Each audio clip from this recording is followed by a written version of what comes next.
اگر ہم بجلی کو نہیں دیکھ پا رہے ہیں تو اس کا مطلب یہ نہیں ہے کہ بنا بجلی کے پنکھا چل رہا ہے۔ اگر ہم نہیں دیکھ پا رہے ہیں تو ہمارا نہ دیکھنا یہ دلیل نہیں ہے کہ وہ چیز نہیں ہے۔ تو اللہ تعالیٰ اگر ہماری نگاہ میں نہ آئے، اللہ کو ہم اپنی نگاہ سے نہ دیکھ سکے اس دنیا میں، تو اس کا مطلب یہ نہیں ہوا کہ اللہ تعالیٰ موجود نہیں ہے۔ وَخَيْرَ الْهَدِيِ هَدِيُّ مُحَمَّدٍ صَلَّى اللَّهُ عَلَيْهِ وَسَلَّمَ وَشَرَّ الْأُمُورِ مُحْدَثَاتُهَا وَكُلُّ مُحْدَثَةٍ بِدْعَةٌ وَكُلُّ بِدْعَةٍ ضَلَالَةٌ وَكُلُّ ضَلَالَةٍ فِي النَّارِ۔ أعوذ بالله من الشيطان الرجيم، بسم الله الرحمن الرحيم۔ ولما جاء موسى لميقاتنا وكلمه ربه قال رب أرني أنظر إليك قال لن تراني ولكن انظر إلى الجبل فإن استقر مكانه فسوف تراني فلما تجلى ربه للجبل جعله دكا وخر موسى صيقا۔ بزرگوں، نوجوان ساتھیوں، چھوٹے پیارے بچوں، پردہ نشین خواتین اسلام، اللہ کا تعارف، اس عنوان کی وضاحت میں گزشتہ جمعہ میں چند باتیں آپ کے سامنے پیش کی گئی تھی، اور اس عنوان کی وضاحت کے دوران یہ بتایا گیا تھا کہ دنیا کی ایک بڑی تعداد نہ اللہ کو پہچانتی ہے اور نہ ہی مانتی ہے۔ کیا آپ کو پتا ہے، کیا آپ جانتے ہیں کہ کس وجہ سے وہ لوگ اللہ کو پہچاننے اور ماننے سے انکار کرتے ہیں؟ کس وجہ سے ان لوگوں نے اللہ کو پہچاننے اور ماننے سے انکار کیا؟ وہ وجہ صرف یہ ہے کہ اللہ دکھائی نہیں دیتا۔ چونکہ اللہ تعالی ہمیں دکھائی نہیں دے رہا ہے، لہذا ہم ماننے سے انکار کرتے ہیں، یہ ان لوگوں کا کہنا ہے۔ بتائیے، نظر نہ آنا کیا یہ عدم وجود کی دلیل ہے؟ آئیے اس کی وضاحت میں دو تین مثال دیکھ لیتے ہیں، سن لیتے ہیں۔ آپ کے جیب میں کچھ پیسے ہیں مگر وہ پیسہ مجھے نظر نہیں آتا، تو کیا میں یہ کہہ سکتا ہوں کہ آپ کے جیب میں پیسہ نہیں ہے؟ اگر آپ کا پیسہ ہمیں نظر نہ آئے تو اس کا مطلب یہ ہو سکتا ہے کہ آپ کے جیب میں پیسہ نہیں ہے۔ دوسری مثال، اگر ہم بجلی کو نہیں دیکھ پا رہے ہیں تو اس کا مطلب یہ نہیں ہے کہ بنا بجلی کے پنکھا چل رہا ہے۔ اگر ہم نہیں دیکھ پا رہے ہیں تو ہمارا نہ دیکھنا یہ دلیل نہیں ہے کہ وہ چیز نہیں ہے۔ ایک تیسری مثال دے کر بات ختم کرتا ہوں۔ ایک کنواں ہے اور کنواں کے نچلے حصے میں، نچلے تہ میں بہت سارے میڈک بیٹھے ہوئے ہیں۔ اب میڈک سے اور کوئی پوچھے کہ بھائی بتاؤ، کنویں کے باہر کوئی انسان ہے؟ تو میڈک کیا کہے گا؟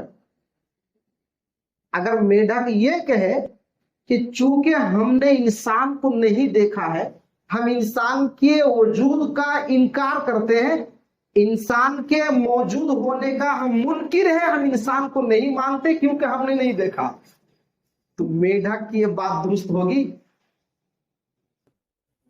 بلکہ میڈک سے یہ کہا جائے گا کہ اگر تمہیں انسان کو دیکھنا ہے تو کنویں سے باہر آؤ، تب نہ انسان نظر آئے گا۔ تو اللہ تعالیٰ اگر ہماری نگاہ میں نہ آئے، اللہ کو ہم اپنی نگاہ سے نہ دیکھ سکے اس دنیا میں، تو اس کا مطلب یہ نہیں ہوا کہ اللہ تعالیٰ موجود نہیں ہے۔ کہ اگر کوئی اللہ کے وجود کا منکر ہے، اللہ کو نہیں مانتا، تو اسے یہ کہا جائے گا کہ ہماری آنکھیں اللہ تعالیٰ کو دیکھ نہیں سکتی، اگر دیکھنا ہو تو مرنا پڑے گا، اور قیامت کے دن جنت میں جنتی اللہ تعالیٰ کو دیکھیں گے۔ تو یہ خلاصہ کلام یہ ہوا کہ جو چیز نظر نہ آئے وہ عدم وجود کی دلیل نہیں بن سکتی۔ اگر ہمیں نظر نہیں آ رہا ہے تو ہم اس کا انکار نہیں کر سکتے۔ جو لوگ یہ کہتے ہیں کہ اللہ کو ہم نہیں مانتے اس وجہ سے کہ اللہ دکھائی نہیں دیتا، آپ ان سے ایک سوال کیجئے کہ تمہارا دماغ ہے؟ تو کہے گا کیا ہاں ہے۔ تو آپ کیا کہیں گے؟ دکھاؤ، کہاں ہے دکھاؤ۔ اب وہ دکھا نہیں سکے گا تو کیا اس بات کی دلیل ہے کہ اس کے دماغ ختم ہو گیا، دماغ نہیں ہے؟ تو میرے نوجوان ساتھیوں، کہنے کا مقصد یہ ہے کہ جو چیز نظر نہ آئے وہ چیز اس بات کی دلیل نہیں ہے کہ وہ نہیں ہے، وہ موجود ہوتا ہے، مگر اس کی ایک الگ مصلحت ہے جس کو دیکھا نہیں جا سکتا۔ اب جو لوگ اللہ تعالیٰ کو دیکھنا چاہتے ہیں ان سے کہیے کہ ہمارے آخری نبی جناب محمد رسول اللہ صلی اللہ علیہ وسلم نے بھی اللہ کو اس دنیا میں نہیں دیکھا۔ جب اللہ کے رسول نے نہیں دیکھا تو ہم لوگ کیسے دیکھ سکتے ہیں؟ اور حقیقی بات تو یہ ہے کہ ہماری آپ کی نگاہ میں وہ قوت نہیں ہے، وہ بینائی نہیں ہے، وہ بصیرت نہیں ہے، وہ طاقت نہیں ہے کہ ہماری آنکھیں اللہ تعالیٰ کو دیکھ سکے۔ اسی لیے اللہ تبارک و تعالیٰ نے قرآن مجید میں ارشاد فرمایا لا تدرکہ الابصار، یہ نگاہیں اللہ کا ادراک نہیں کر سکتی، اللہ کو نہیں دیکھ سکتی، وَهُوَ يُدْرِكُ الْأَبْصَارَ، لیکن اللہ تبارک و تعالیٰ سب کو دیکھ رہا ہے، سب کو دیکھ سکتا ہے۔ تو اللہ کو دیکھنے کے لیے اس دنیا میں اس آنکھ میں اللہ تعالیٰ نے وہ قوت، وہ بصیرت، وہ طاقت نہیں دی ہے۔ لیکن اگر انسان حالات ایمان میں انتقال کرتا ہے اور جنت میں داخل ہو جاتا ہے تو اللہ تعالیٰ انہی آنکھوں میں وہ توانائی اور وہ قوت، وہ طاقت نصیب فرمائے گا، اور اس کی وجہ سے جنتی اللہ تعالیٰ کو جنت میں دیکھ سکیں گے۔ آئیے ایک روایت سنتے ہیں کہ ہمارے آخری نبی جناب محمد رسول اللہ صلی اللہ علیہ وسلم نے اپنے رب کو دیکھا یا نہیں دیکھا۔ ان عائشہ رضی اللہ تعالی عنہ قالت من حدثك ان محمد صلی اللہ علیہ وسلم رأى ربه فقد كذب وهو يقول لا تدركه الابصار وهو يدرك الابصار وهو اللطيف الخبير ومن حدثك انه يعلم الغيب فقد كذب وهو يقول لا يعلم الغيب الا الله، رواه البخاری فی کتاب التوحید۔ یہ حدیث بخاری کتاب التوحید موجود ہے۔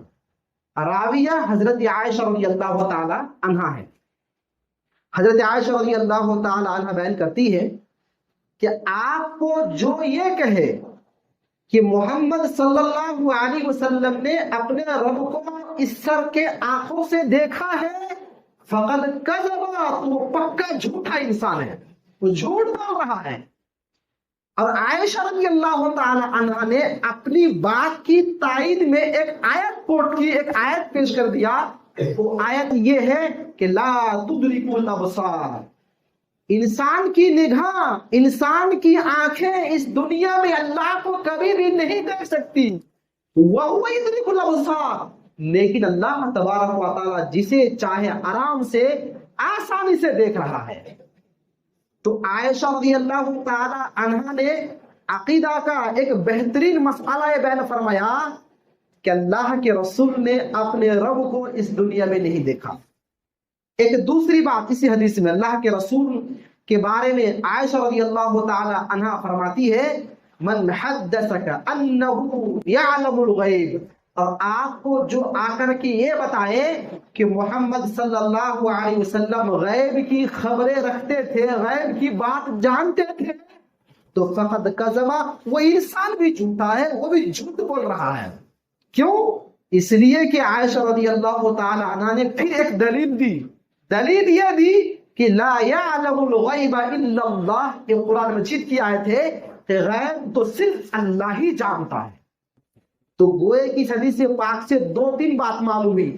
پہلی بات تو یہ معلوم ہوئی کہ کوئی بھی انسان یہاں تک کہ نبی بھی اپنے رب کو اس دنیا میں نہیں دیکھ سکتے اور نہیں دیکھا۔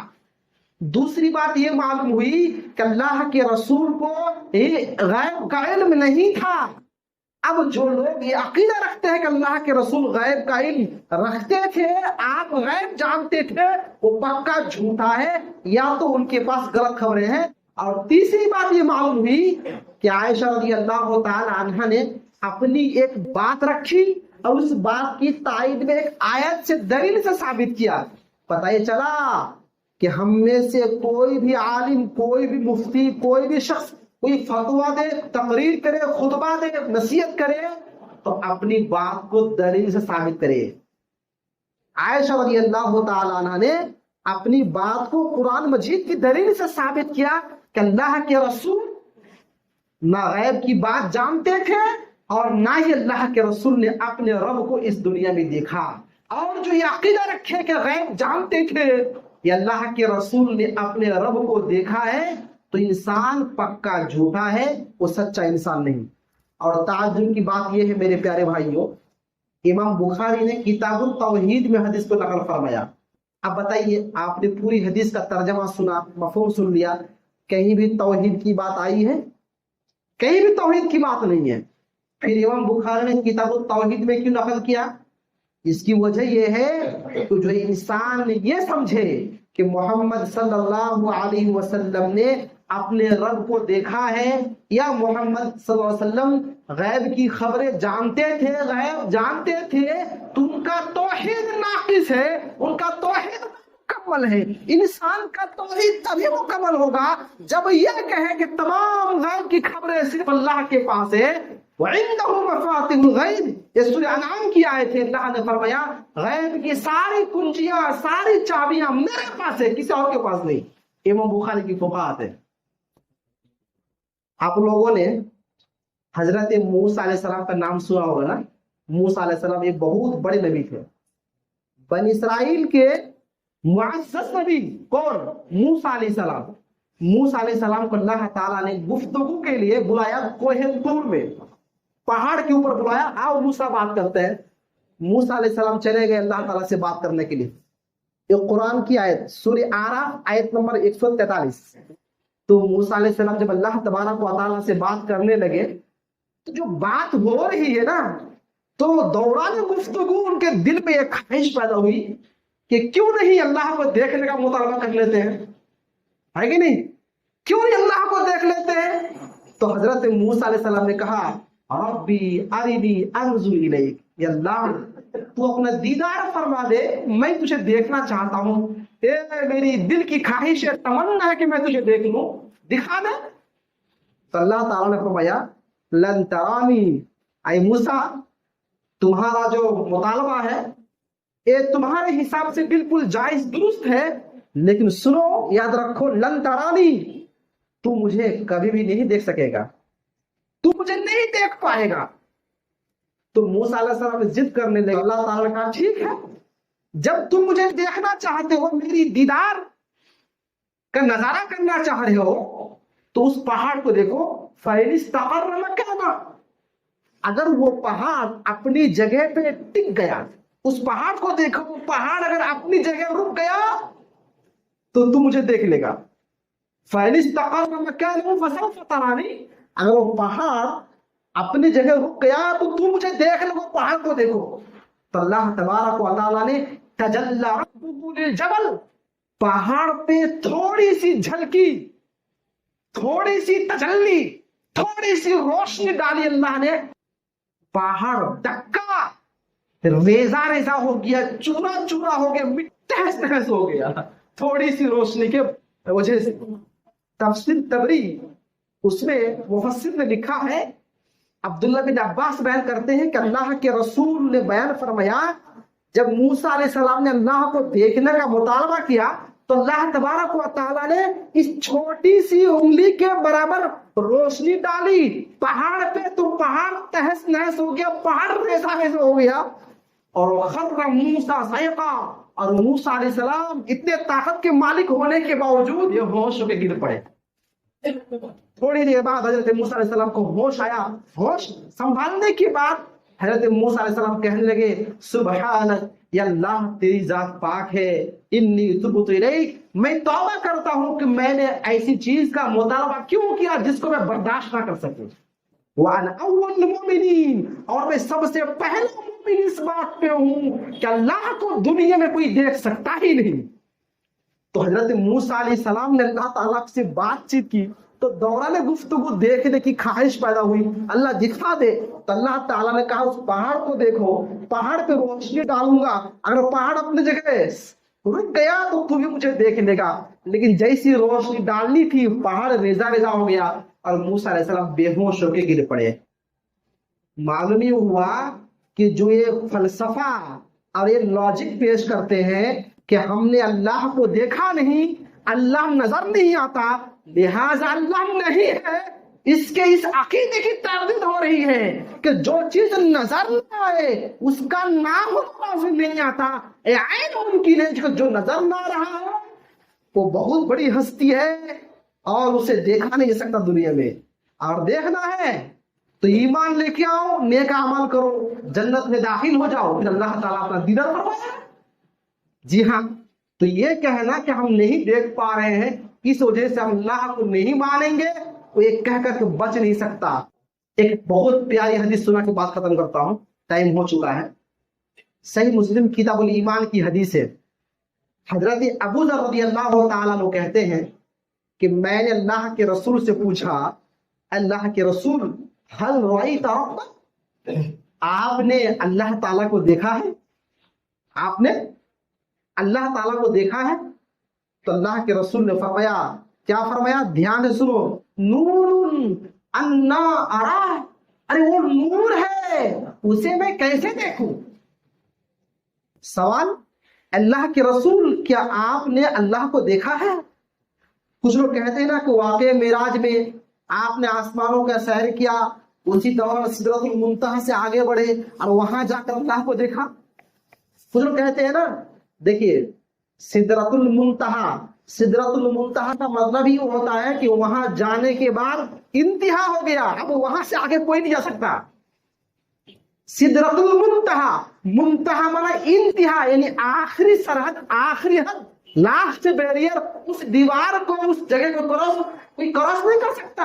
یہ سدرۃ المنتہا کا مطلب ہے. اور سدرۃ المنتہا کہتا بھی ہے اور یہ بھی کہتا کہ اللہ کے رسول وہاں سے اور آگے بڑھ گئے. ارے بھائی وہ ایسا حد ہے کہ وہاں سے کوئی آگے نہیں بڑھ سکتا.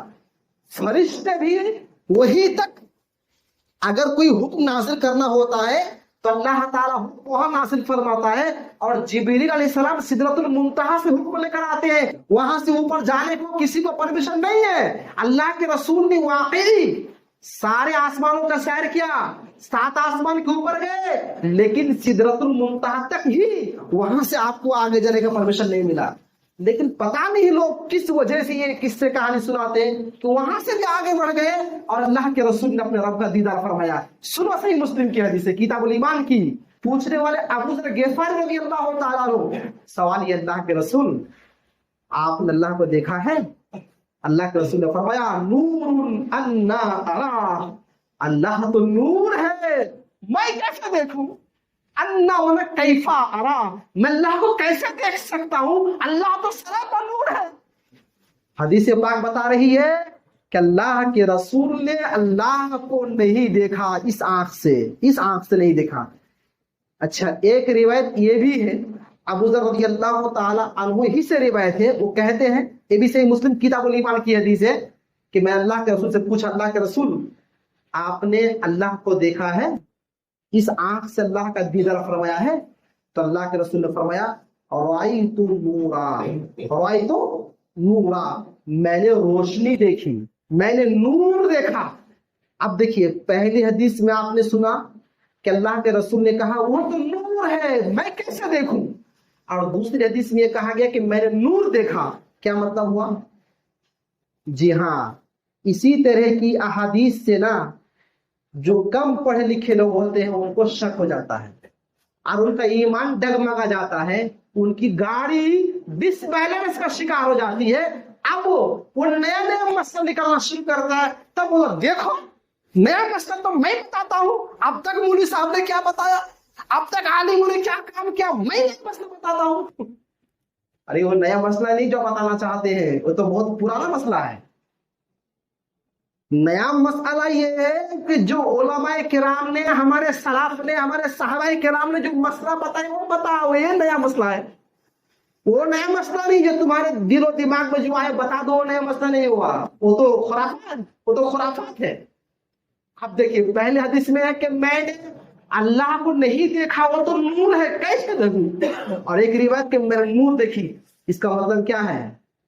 اس کی جو تطبیق دی گئی وہ تدفیہ یہ ہے کہ اللہ نور ہے اور اللہ کا حجاب بھی نور ہے۔ سن رہے ہیں؟ اللہ سراپا نور اور اللہ کا حجاب وہ بھی نور۔ تو جس حدیث میں ہے کہ میں نے نور کو نہیں دیکھا، وہاں بتایا گیا کہ اللہ کی ذات کو نہیں دیکھا، کیونکہ اللہ کی ذات نور ہے۔ اور جس حدیث میں ہے کہ میں نے نور دیکھا، اس حدیث میں مراد یہ ہے کہ میں نے اللہ کا حجاب دیکھا، اللہ کا پردہ دیکھا۔ یہ نیا مسئلہ ہے۔ نیا مسئلہ وہ نہیں جو مولوی صاحب بتاتے ہیں کہ اللہ اپنے نبی نے اپنے رب کو دیکھ لیا، وہ نیا مسئلہ نہیں ہے۔ نیا مسئلہ یہ ہے کہ جس حدیث میں ہے کہ اللہ کے رسول نے کہا میں نے نور کو نہیں دیکھا، اس کا مطلب اللہ کی ذات ہے، اللہ کو میں نے نہیں دیکھا۔ اور جس حدیث میں ہے کہ میں نے نور دیکھا، اس کا مطلب یہ ہے کہ میں نے اللہ کا جو حجاب نور کا ہے وہ حجاب میں نے دیکھا، یہ مطلب حدیث کا ہے۔ تو حدیث پاک سے واضح ہو گیا کہ اللہ کے رسول نے بھی اپنے رب کو نہیں دیکھا ہے۔ ایک پیاری حدیث ابو موسیٰ اشعری رضی اللہ تعالیٰ بیان کرتے ہیں، یہ بھی صحیح مسلم کتاب الایمان کی حدیث ہے۔ جی ہاں، یہ بھی صحیح مسلم کی حدیث ہے۔ فرماتے ہیں کہ اللہ کے رسول نے ہمیں 5 باتیں بتلانے کے لیے کھڑے ہوئے۔ کتنی بات؟ 5 کلمات بتانے کے لیے آپ کھڑے ہوئے، تو آپ نے پہلی بات یہ بیان فرمائی کہ ان اللہ لا ینام ولا ينبغي له ان ینام۔ ترجمہ سنانے سے پہلے ایک سوال کروں گا، نوجوان ساتھی آپ لوگ جواب دیں گے۔ اللہ تعالیٰ کب سوتا ہے؟ بولیے کتنے بجے کب سوتا ہے؟ ہاں، یہ تو ڈر لگ رہا ہے کہ پوچھوں تو نوجوان یہ نہ کہتے رات 3 بجے سوتا ہے، یہ تو ڈر لگ رہا ہے، کیونکہ نوجوانوں کے پاس مت پوچھیے، سارے کام سیکھنے کا ٹائم ہے، علم شرعیہ سیکھنے کا ٹائم نہیں۔ اس حدیث میں کہا گیا ان اللہ لا ینام، اللہ تعالیٰ نہیں سوتا ہے، وما ينبغي له ان ينام، اور اللہ کے لیے مناسب بھی نہیں ہے کہ اللہ تعالیٰ سوئے۔ اللہ اگر سو جائے اور رات کے 12 بجے بیمار پڑ جاؤ تو شفا کون دے گا؟ پھر غریب بندہ رات کے 3 بجے ہاتھ اٹھا کے دعا مانگتا، اللہ تم میری روزی روٹی کا بندوبست فرما دے، کون دعا قبول کرے گا؟ وہ رب ہے جس کو نیند نہ آئے۔ اور آیت الکرسی یاد ہے تو پڑھ لو، لا تأخذہ سنۃ ولا نوم، اللہ تبارک و تعالیٰ کو نیند تو چھوڑو، اونگ بھی نہیں آتا۔ اونگ سمجھتے ہیں نا، ڈرائیور لوگ، مزدور لوگ، یا عام انسان جب کام کرتے کرتے تھک جاتا ہے اپنا اونگنے لگتا ہے، تھکاوٹ زیادہ ہو تو اونگ آتی ہے۔ اللہ تعالیٰ نے بیان فرمایا کہ میری ذات وہ ہے لا تأخذہ سنۃ، کہ مجھے اونگ بھی نہیں آتا، ولا اور نیند بھی نہیں آتی، وہ اللہ کی ذات ہے۔ ہمارا عنوان اللہ کا تعارف۔ اللہ کون ہے؟ اللہ وہ ہے جس کو اونگ بھی نہیں آتا اور نیند بھی نہیں آتی۔ اچھا، اونگ کب آتا ہے؟ جب انسان تھک جاتا ہے۔ پتا چلا اللہ تھکتا نہیں ہے، اللہ تھکتا نہیں ہے۔ سورہ قاف میں اللہ نے بیان فرمایا وما مسنا من لغوب، ہم نے 7 آسمان اور 7 زمین پیدا کی، لیکن 7 آسمان اور 7 زمین کو پیدا کرنے کے بعد میں تھکا نہیں۔ اے انسانو یہ نہ سوچو کہ اللہ تعالیٰ تھک گیا، وما مسنا من لغوب، مجھ کو تھکاوٹ نے چھوا تک نہیں، یہ ترجمہ ہے،